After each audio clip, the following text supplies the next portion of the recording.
The scheduling feature has advanced settings that can help you customize a time slot much better.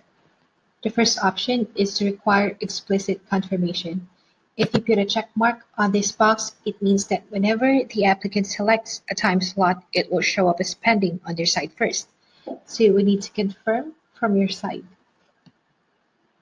If you uncheck this box, then the time slot selected by the applicant will be automatically tagged as confirmed, and you don't need to do anything from your side. The second one is maximum number of applicants per time slot, which is very useful for group interviews. By default, it is set to 1, but if you want to interview multiple people at once, just hover your mouse to the side, then click on the arrow up icon until the number of desired applicants that you wish to interview at once. The last one is to make time slot exclusive to one position. Put a check on the box here if you want only one position to be able to select this time slot. So let's say someone who's applying for a driver has already selected the time slot, so it'll be available for drivers only.